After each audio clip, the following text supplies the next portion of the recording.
성도 여러분, 여러분들의 집에는 아마도 여러 가지 종류의 그릇이 있을 겁니다. 한 종류의 그릇을 가지고 살면서 거기에다 밥을 담고 거기에다 국을 담고 거기다 물을 마시는 그런 가정은 흔치 않습니다. 저희 집도 여러 가지 그릇이 있습니다. 결혼하고 이 신혼살림으로 아내가 그릇을 장만해서 가져왔습니다. 결혼 후에 이 첫 식사를 처음 하는데 제가 그 그릇 보고 많이 당황했습니다. 왜냐하면 이게 소꿉놀이 하나 싶었던 겁니다. 이 주먹만한 밥그릇을 가지고 온 거예요.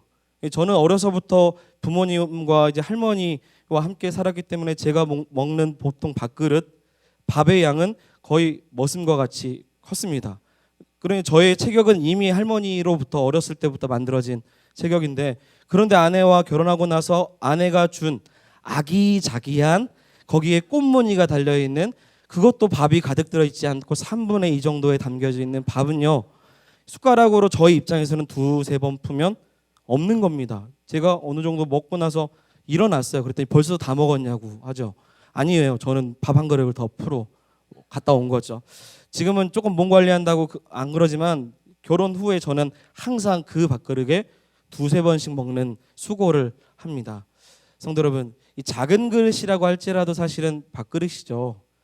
밥그릇 아니라 제가 거기다 말고 다른 국그릇에다 밥을 풀면 그것도 맞지 않는 것 같습니다. 분명한 목적이 있습니다. 만약에 가장 특별한 손님이 저희 집에 찾아온다고 하면 저는 가장 좋은 그릇에 좋은 음식을 담아낼 겁니다. 저 어렸을 때도 저희 집에 손님이 오면 부모님께서 그렇게 한 번도 보지 못했던 찻잔이나 혹은 그릇을 내오는 거죠. 이게 우리 집에 이런 게 있었나? 이런 거죠. 그런데 그게 맞는 거죠, 사실은. 그래야 모양도 나고 있어 보이고 손님을 향한 예의이기도 합니다. 좋은 그릇에 좋은 내용물. 그런데 오늘 말씀을 보면 조금 다릅니다. 오히려 반대라고 더 여겨지죠. 우리 7절 상반절을 같이 읽어보도록 하겠습니다. 상반절만 읽겠습니다. 시작. 우리가 이 보배를 질그릇에, 여기까지 보시면 7절에 보면 우리가 이 보배를 어디에 가졌습니까? 질그릇이라고 나와 있죠. 성도 여러분, 보배는 보화와 보석을 말합니다. 본문에서 나오는 이 단어, 보배라는 이 단어 자체만 보면 마태복음 13장 44절에 보화라는 단어와 같은 단어를 사용했습니다. 우리 마태복음 13장 44절 띄워주시면 같이 읽어보도록 하겠습니다. 없을까요? 마태복음 13장 44절. 제가 읽어드리겠습니다. 천국은 마치 밭에 감추인 보화와 같으니 사람이 이를 발견한 후에 숨겨두고 기뻐하여 돌아가서 자기의 소유를 다 팔아 그 밭을 사느니라. 아시는 말씀이죠? 그래서 가치로 따져보면 보화, 마태복음 13장 44절에 나오는 보화와 이 보석, 어찌 보면 이것은 자기의 소유를 다 팔 만큼 어떤 겁니까? 가장 좋은 것을 말하죠. 가장 값진 것, 세상에서 그 어느 것과도 비교할 수 없을 만큼의 가치 있는 것입니다. 그런데 오늘 본문으로 돌아와 7절에 보면 제일 좋은 것을 가졌는데 그것을 어디에 가졌다고 말합니까? 질그릇이에요. 오늘 설교는 질그릇, 보배, 예수 그리스도, 요 세 개가 핵심 단어로 계속 나올 거예요. 지겨울 정도로 아주 하찮고 볼품없는, 그래서 가격과 가치를 따져봐도 너무나도 흔한 이 질그릇에 제일 좋은 보석을 가지고 있다라는 겁니다. 성도 여러분, 이건 상식적인 말이 아닙니다. 누구나 제일 좋은 것은 제일 좋은 것에 합당한 것에 담고 있는 것이 아주 마땅한 상식입니다. 제가 어느 날 500만 원짜리 이 샤넬 스몰 가브리엘 호브백을 아내에게 사줬습니다. 그랬더니 이 백만 멋있는 게 아니에요. 그 백을 담은 샤넬 백 케이스, 상자나 혹은 그 종이 가방 자체도 너무 멋있더라고요. 그래서 제가 중고거래 사이트에 샤넬 백 케이스라고 쳐보니 이 샤넬 백 종이 가방도 서로 거래하더라고요. 1만 원, 2만 원에 이렇게 거래합니다. 그러면 처음에 샀을 때 이 샤넬 백을 보통 주는 백이 있잖아요. 그게 아니라 검정 비닐봉지에 500만 원짜리 샤넬 백을 넣고 그리고 판매하는 곳은 없을 거라고 생각이 됩니다. 오히려 자랑하기 위해서, 저희 아내가 자랑하기 위해서 교회 올 때마다 그 백 끼고 이렇게 와야 맞겠죠. 보통 이렇게 다니거든요. 그런데 우리 아내는 그 교회에 올 때 샤넬 백을 한 번도 가져오지 않았죠. 본 적 없으시죠? 없어요. 그런 게 없습니다. 그냥 설교 준비하면서 이런 거 한번 사줄 날이 올까 생각을 해봤는데요. 못 사주겠더라고요. 그리고 원하지도 않습니다. 네, 못 들고 다녀요. 그거 집에 꼭꼭 숨겨놓고 다니겠죠. 보석은 보석함에 분명히 있어야죠. 그렇다고 성경에 보면 그릇이 하나만 나오는 것도 아니에요. 여러 종류의 그릇이 나옵니다. 금그릇, 또 뭐 있죠? 은그릇, 나무 그릇, 그리고 제일 안 좋은 질그릇이 나옵니다. 그 중에 질그릇이 제일 못나요. 이 고대 시대의 가정에서 보편적으로 사용했던 흔한 그릇이 질그릇입니다. 대충 진흙을 반죽해서 만든 싸구려 그릇. 값도 싸고 모양도 별로입니다. 쉽게 깨집니다. 그것이 뭐예요? 질그릇. 관상용이 아니에요. 철저하게 그냥 쓰기 위한 용도로 만들어지고 한번 쓰고 버려도 되는 것이 질그릇입니다. 그래서 질그릇은 성경에서 가장 가치 없는 그릇으로 말하고 있습니다.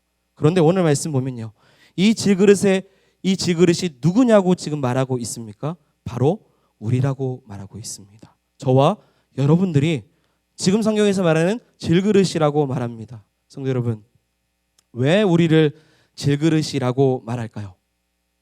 하나님이 우리를 깎아내리시기 위할 거예요? 아니면 너의 존재가 이거밖에 안 돼, 깨지고 쉽고 값싼 거야, 그런 거밖에 안 되니까 까불지 마, 이러기 위해서 우리를 그렇게 질그릇이라고 말하는 걸까요? 그나마 이 동, 철, 금으로 만든 그릇은요, 쓰다가도 사실은 불에 넣고 다시 녹인 후에 또 다시 만들 수 있어요. 근데 질그릇은요, 재사용도 안 됩니다. 한번 쓰고 완전히 버리는 겁니다. 그래서 이런 질그릇을 지금 우리라고 바울은 말하고 있고요, 하나님 앞에 존재가 우리가 질그릇이라고 성경은 말하고 있다는 겁니다. 왜 그렇게 말할까요? 이것은 우리 인간의 상태가 그만큼 연약하고 그만큼 한계가 있다는 사실을 말하고 있습니다. 성도 여러분, 하나님 보실 때 우리 각자는 원래 어떤 가치가 있는 존재가 아닙니다. 너무 안타깝게도 아무런 가치가 없고, 어느 때는 찬송가 151장에 만왕의 왕 내 주께서라는 찬송의 가사처럼 뭐 있죠? 이 벌레 같은 날 위에 주 보혈 흘렸네. 벌레보다 못한 것이 누구라는 거예요? 저와 여러분들이라고 말하는 것입니다. 그러다 보니까요, 하나님께서 우리를 사랑한다고, 좋아한다고, 늘 언제나 내 곁에 있으라고 말하지만 우리는 언제나 여전히 나약하고 연약해서 쉽게 하나님을 저버립니다. 복음을 등져버리고요, 어느 때는 죄를 수없이 반복하는 순례 속에서 살아가기도 합니다.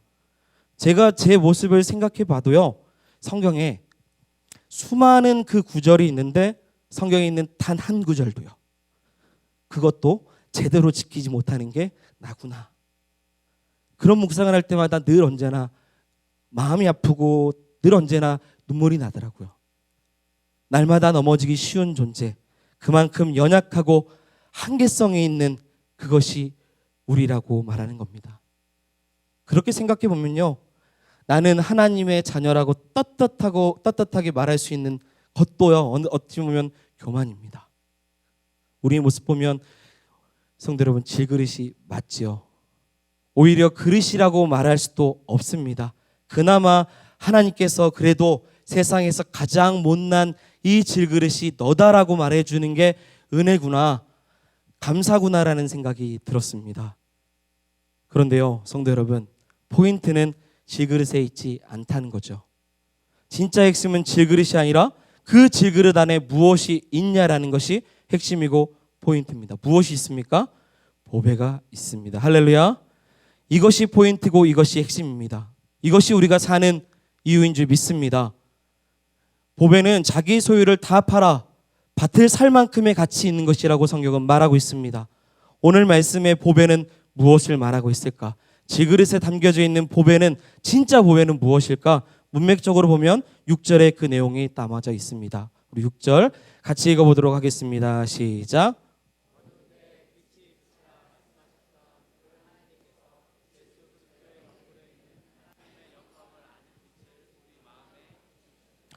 여기서 보배는 예수 그리스도의 얼굴에 있는 하나님의 영광을 아는 빛입니다. 좀 더 쉬운 성경으로 말씀을 하나 더 찾아왔습니다. 있으시면 넘겨주도록 하겠습니다. 우리 6절 말씀 같이 읽겠습니다. 시작. 어둠 속에 빛이 비쳐라 하고 말씀하신 하나님께서 우리의 마음에 빛을 비추어 주셔서 예수 그리스도의 얼굴에 나타난 하나님의 영광을 아는 지식의 빛을 우리에게 깨닫게 해주셨느니라. 아멘.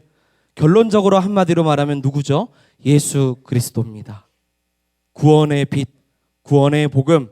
그래서 사도 바울은 지금 보배라고 말하는 그것이 예수 그리스도고 구원의 복음이라고 말하고 있습니다. 그 값진 보배를 깨지기 쉽고 연약한 우리 질그릇 같은 우리 인생 가운데 갖다 주셨습니다. 할렐루야. 이것이 은혜입니다. 어떻게 우리가 그 질그릇된 우리 인생의 보배 되신 예수님을 가질 수 있겠습니까? 본문의 7절에 어떻게 이것을 가졌는지 이렇게 설명을 하고 있습니다. 다시 한 번 더 읽겠습니다. 우리가 이 보배를 질그릇에 가졌으니 이는 심히 큰 능력은 우리에게 있지 아니함을 알게 하려 함이니라. 이는 심히 큰 능력은 누구에게 있습니까? 하나님께 있고 누구에게 있지 않아요? 우리에게 없습니다. 보배를 질그릇에 있을 수 있는 것은 우리에게 있는 것이 아니라 하나님으로부터 나온 것입니다.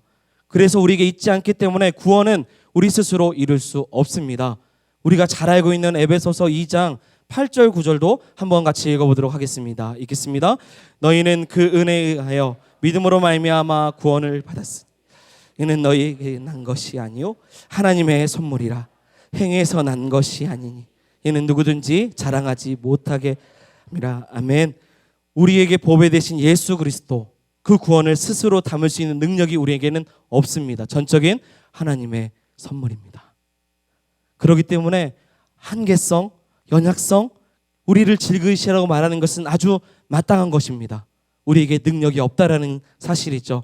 오히려 능력도 없고 형편없는 우리 인생 가운데 예수 그리스도를 담을 수 있었던 것은 전적인 하나님의 특별한 은혜였고, 그로 인해서 우리가 예수님과 함께하는 인생이 되었습니다. 그럴 때 비로소 우리가 비록 질그릇이지만 보배 되신 예수 그리스도로 인하여서 우리는 이제 보통 그릇이 아니라는 것입니다. 질그릇이지만 예수님이 내 안에 계셨기 때문에 우리는 세상보다 더 크신 예수님으로 인하여서 깨지기 쉬운 그릇이 아니라 가장 값진 그릇으로 우리의 삶을 인도하셨다는 거예요. 그렇다면요, 왜 하나님께서 질그릇 같은 우리의 삶에 예수 그리스도의 되시는 보배 되신 예수님을 담게 하셨냐? 왜 담게 하셨을까요? 우리 오늘 15절의 말씀에 그 내용이 또 있습니다. 하반절에 있는데요, 같이 읽겠습니다. 이는 모든 것이 너희를 위함이니 감사로 말미암아 은혜가 더하여 넘쳐서 하나님께 영광을 돌리게 하려 함이라. 뭐예요? 하나님께 영광을 돌리게 하기 위해서 우리 인생 가운데 예수님을 담게 하신 겁니다. 사랑하는 성도 여러분, 예수님이 여러분들의 인생 가운데 계십니까? 계십니까? 그렇다면 우리는 하나님께 영광을 돌려야 되는 의무가 있습니다. 우리가 존재하는 이유가 여기 있습니다. 그렇다면 어떻게 질그릇된 우리를 통해 하나님께 영광을 돌릴 수 있을까? 제가 이 질문을 저희 지금 받고 있는 양육반 우리 계신 성도님들에게 질문한 적이 있었어요. 내용 중에서. 그래서 어떻게 하면 우리 질그릇된 우리가 하나님께 영광을 돌릴 수 있을까요? 라고 질문했더니 성도분 한 분이 이렇게 얘기하시더라고요. 그 질그릇을 깨끗하게 닦아가지고요, 거기다가 화려하게 꾸며주면요, 그러면 예수님의 그 합당한 뭐가 돼요? 그릇이 된다는 거죠. 그럴 수도 있죠. 성경에 다른 부분 깨끗한 그릇 되라고 하잖아요. 그러나 진짜 하나님께서 질그릇된 우리의 삶을 통해 영광을 받으시고, 그리고 영광이 드러나기 위해서는 우리가 해야 될 첫 번째는 질그릇이 아니라 누구를 드러내면 돼요? 예수 그리스도를 드러내면 되는 것입니다. 아무리 닦아내도요, 우리는 질그릇이죠. 우리가 보통 신앙생활할 때 많이 듣는 이야기가 있죠. 그게 뭐냐면 예수 믿고 사는 사람은 세상에서 영향력이 있어야 된다. 전 동의합니다. 그리고 예수 믿고 살면요, 세상에서 복받고 잘 살아가야 된다고 합니다. 그래서 그런 간증 많이 듣습니다. 그래서 어느 때는 모세처럼, 기드온처럼, 다윗처럼, 다니엘처럼 영향력이 있어야 돼 라고 자녀들도 그렇게 키웁니다. 틀린 말이 아니기도 합니다. 그런데 성경에서는요, 하나님께서 이 사람을 통해 일하실 때 그 사람이 중심이 되기를 원치 않으십니다. 그리고 그 사람을 통해 그 사람이 기억나는 것이 아니라 오히려 그 사람을 통해 그 안에 계신 하나님이 드러나기를 원하세요. 철저하게 하나님은 하나님의 역사 속에서 그 하나님만 드러나기를 원하시고 하나님만 영광을 받기를 원하십니다. 그래서 좋은 간증, 좋은 설교는요, 집에 가서 이 설교 듣고 간증 듣고 집에 가서 자기 전에 딱 누웠을 때 그때 기억나는 것이 보배 되신 예수님이라면 그 설교는 참 좋습니다. 그 간증은 너무 좋은 간증이에요. 오늘 설교 듣고 집에 가서 샤넬 가방 기억하시고 사람 기억하고 하시면 안 되는 거예요. 조금이나마 사람이 드러나는 순간, 하나님보다 앞서는 순간 하나님은 그걸 보지 않으십니다. 질그릇이 아니라 보배가 드러날 때, 값싼 질그릇보다 보배 되신 예수님이 철저하게 드러날 때 사실은 주님이 우리를 통해 영광을 받으신 줄 믿습니다. 우리 속담 중에서 호박에 줄 긋는다고 수박 되냐라는 말이 있죠. 보통 이런 말 쓰면 비아냥거릴 때 쓰거든요. 그런데 원래 뜻은 아무리 위장하고 치장하여도 타고난 본질은 변하지 않는다라는 거예요. 질그릇에게 꽃단장하고 이쁘게 한들 질그릇은 질그릇입니다. 저 오늘 설교 설 때요, 제 사무실 책상에서 서랍에 열고 비비크림을 바르고 옵니다. 비비크림 바른 겁니다. 예, 티가 안 나죠? 네. 아무리 이렇게 바르고 거울을 봤는데 똑같아요. 예, 저희 아내는 까마다고 바르래요. 발랐는데 까만 건 똑같더라고요. 아무리 치장하고 나도 이게 동그란 얼굴이 뾰족해지지도 않고요. 사실 그렇습니다. 하지만 예의상 조금 더 그래도 좋은 이미지를 하기 위해서 하는 거지만 아무리 꽃단장해도 질그릇은 질그릇입니다. 오히려 질그릇이 질그릇을 자랑한 것이 아니라 그 안에 보배를 자랑할 때 가치 있는 거예요. 그때 주목받는 인생이 되는 줄 믿습니다. 성도 여러분, 하나님께 영광 돌리고 싶으십니까? 그러면 내 안에 계시는 예수님을 자랑하시기를 소망합니다. 두 번째요, 질그릇을 통해서 하나님께 또 영광을 돌리려면 어떻게 해야 될까? 어떻게 하면 보배 되신 예수님이 드러나고 하나님께 영광을 돌릴 수 있을까? 철저하게 질그릇이 깨지면 됩니다. 산산조각, 어느 때는 조각이 아니라 가루가 될 만큼 깨지면 그제서야 보배가 제대로 드러납니다. 갈라디아서 2장 20절, 이번 주 수요일 날 설교 때도 이 말씀 봤습니다. 이 말씀 굉장히 유명해요. 많은 사람들이 암송할 만큼의 귀한 말씀입니다. 왜일까요? 우리 같이 한번 읽어보도록 하겠습니다. 읽겠습니다. 내 안에 그리스도께서 십자가에 못 박혔나니 그런즉 이제는 내가 사는 것이 아니요 내 안에 사시는 것이라. 이제 내가 육체 가운데 사는 것은 사랑하사 나를 위하여 자기 자신을 버리신 하나님의 아들을 믿는 믿음 안에서 사는 것이라. 아멘. 이 말씀이 왜 이렇게 주목받고 늘 예배 때마다 한 번씩 언급되는 이유는 이제는 내가 사는 것이 아니기 때문입니다. 내 안에 그리스도께서 사시기 때문입니다. 자기를 부인하고 자기 십자가를 지고 질그릇된 자신의 삶을 드러내는 것이 아니라 이제는 내가 사는 게 아니라 내 안에 그리스도가 사시고 나는 육체에 사는 것이 아니라 믿음 안에 살기 때문에 이 말씀이 귀한 것입니다. 깨져야죠. 연약한 우리가 깨지고 산산조각 나고 어느 때는 자아를 내려놓고 보배 되신 예수님이 드러낼 때 그 순간에 그 하나님께서는 영광을 받으신 줄 믿습니다. 구약 제사 중에 소제가 있습니다. 소제는요, 고운 가루 한 움큼과 기름과 그리고 소제물 위에 유향을 가져다가 제단 위에 불살라서 여호와께 향기로 드리는 제사입니다. 여기 나오는 고운 가루처럼요, 모든 것이 깨어질 때요, 그럴 때 예수님이 드러나는 것입니다. 사도 바울도 알았습니다. 질그릇이 아무리 뭘 하든 영향력이 있지 않습니다. 그래서 빌립보서 1장 20절에도 이렇게 말합니다. 제가 읽어보겠습니다. 나는 간절한 기대와 소망에 따라 아무 일에든지 부끄러워하지 아니하고 지금도 전과 같이 온전히 담대하여 살든지 죽든지, 같이 읽겠습니다. 내 몸에서 그리스도가 존귀하게 되게 하려 하나니 오직 예수 그리스도만 존귀함을 받는다면 내가 죽어도 괜찮다, 살아도 괜찮다고 말하는 것입니다. 당시에 사도 바울 시대 때 바울은요, 사도가 된 후에 단 하루도 편하게 살지 않았습니다. 우리가 오늘 본 고린도후서 1장, 이게 4장을 봤지만 1장에 보면 그는 이렇게 이야기합니다. 1장 8절입니다. 같이 읽겠습니다. 형제들아, 우리가 아시아에서 당한 환난에 너희가 모르기를 원하지 아니하노니 힘에 겹도록 심한 당하여 살 소망까지 끊어졌다. 예수 믿고 사니까 너무 힘들다라는 거죠. 힘에 겨워서 수많은 환난 앞에서 살 소망마저도 끊어지고 있다라고 말합니다. 그런데 그때 사도 바울은 1장 9절에 이렇게 선포하고 고백합니다. 읽겠습니다. 우리는 우리 자신이 사형 선고를 받은 줄 알았으니 이는 우리로 의지하지 말고 오직 죽은 자를 다시 살리신 하나님만 의지하게 하십니다. 아멘. 내가 이제 죽은 줄 알았고 사형 선고 받은 줄 알았지만 주님은 이로 인해서 나를 의지하지 말고요. 누굴요? 하나님만 의지하기를 원하셨다. 질그릇이 드러나기를 원하는 것이 아니라 철저하게 나를 의지하는 것이 아니라 하나님만 드러나기를 원하셨다라는 겁니다. 성도 여러분, 그래서 우리가 깨져야 됩니다. 보배 되신 예수님 그 십자가 앞에서 우리 날마다 깨지는 성도가 되기를 소망합니다. 그럴 때요, 보배를, 오늘 설교 제목이 보배를 가진 자거든요. 그러면 보배를 가진 삶은 어떤 삶이 될까요? 사실은 예수님 믿었지만 사도 바울도 고난은 역시 옵니다. 환난도 역시 있습니다. 그럼에도 불구하고 사도 바울은 보배를 가진 인생은 이러하다라고 이야기를 하고 있습니다. 오늘 말씀이죠. 8절 말씀입니다. 4장 8절입니다. 읽겠습니다. 우리가 사방으로 오겨쌈을 당하여도 쌓이지 아니하며 답답한 일을 당하여도 낙심하지 아니하며. 8절의 말씀 보니 우리가 사방으로 오겨쌈을 당하여도 뭐예요? 쌓이지 아니하며. 이 말은 일체 어떤 수단이나 빠져갈 능력이 있다라는 거예요?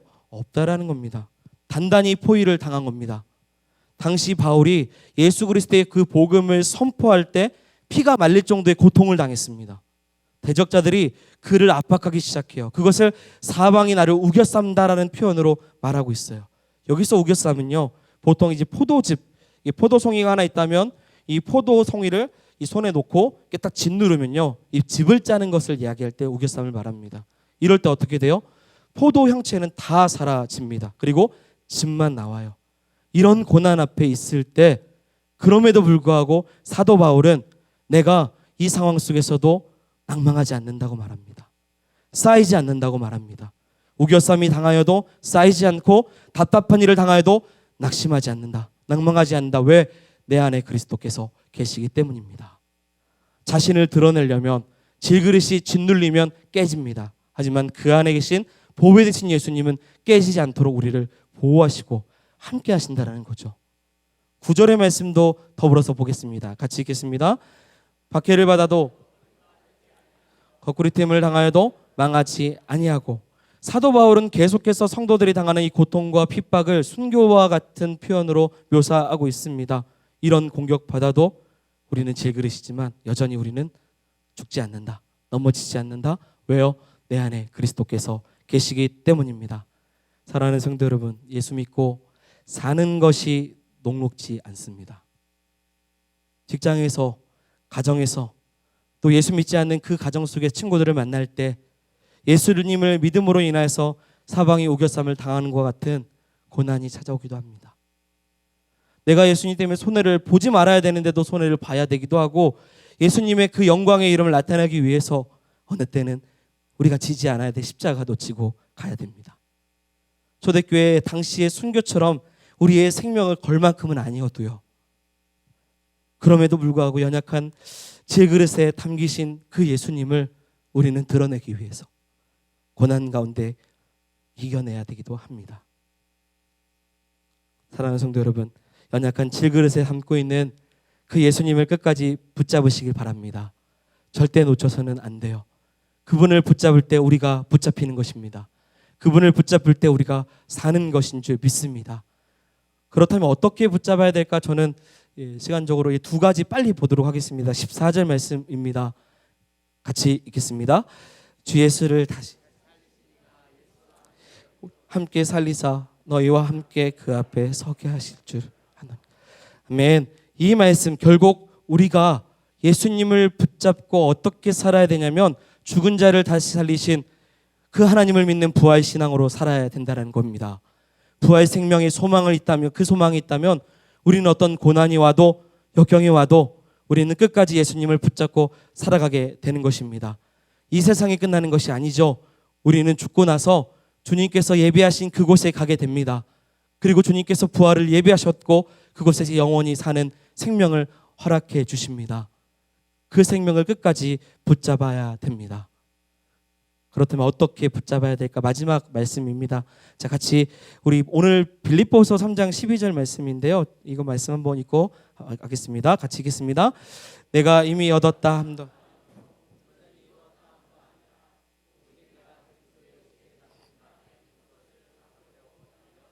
아멘. 이 말씀도 사도 바울이 빌립보 교회를 향한 말씀입니다. 여기서 말씀 다시 띄워주시면 잡으려고 달려가노라라고 하는데요. 여기서 잡으려고라는 것은 그냥 내 눈앞에 있는 어떤 물건을 탁 잡았다라는 것이 아닙니다. 그냥 손 뻗었더니 잡혔다 이 개념이 아니에요. 편하게 잡았다라는 것이 아니라 이 단어가 갖고 있는 의미는 배가요, 큰 배가 풍랑을 맞이했습니다. 그 배의 어느 한 부분을 붙잡지 않으면 나는 풍랑에서 사실은 날아갈 수밖에 없을 정도의 그 생명의 위협을 받는, 그래서 붙잡지 않으면 내가 배의 한 부분을 붙잡지 않으면 내가 죽겠구나라는 그 심정으로 잡는 것을 말하는 단어입니다. 더 말하면 배가 결국 풍랑을 맞이해서 파산했습니다. 그리고 난파선이 됐어요. 그때 판자떼기 위에 내가 겨우 붙잡고 있는 겁니다. 이걸 잡지 않으면 바다 깊은 곳에 빠져 죽겠구나, 아니죠, 죽는구나 라고 그 심정을 가지고 붙잡아야 된다는 단어입니다. 성도 여러분, 사도 바울은 사방이 우겨쌈을 당하는 처지 속에 있을지라도 예수님을 붙잡고 살았습니다. 그것을 붙잡지 않으면, 예수님을 붙잡지 않으면 내가 죽겠구나라는 심정을 가지고 살아갔던 것입니다. 저와 여러분들도 동일한 심정을 가지고 예수님을 붙잡기를 원합니다. 내가 예수님 붙잡지 않으면 죽을 수 있겠구나, 아니요, 죽는구나. 연약하고 부족한 질그릇이 어떤 힘이 있어서 이 세상을 헤쳐나갈 수 있겠습니까? 쉽게 주님을 저버리기도 하고 보배 대신 주님께 욕보이게도 사는 것이 우리의 인생입니다. 그래서 내 안에 주님을 제대로 드러내기 위해서는 우리는 인정해야 됩니다. 연약하다는 거 주님도 다 아시죠. 이미 못난 우리 질그릇을 통해, 능력 없는 저를 통해, 또 우리를 통해 주님께서 일하시는 줄, 그 믿음을 갖고 살아가는 저와 여러분들이 되기를 소망합니다. 그럴 때 철저하게 우리가 부서지고 깨어질 때 주님께서는 영광을 받으시고 예수님만 드러나는 인생이 될 줄 믿습니다. 우리 그 마음 갖고 오늘 이 밤에 그냥 기도하지 마시고 그냥 찬양하지 마시고 정말 주님 붙잡지 않으면 내가 죽겠구나라는 심정을 가지고 기도할 때마다, 기도를 할 때마다 주님과 깊은 만남이 있기를 소망하며 함께 찬양하도록 하겠습니다.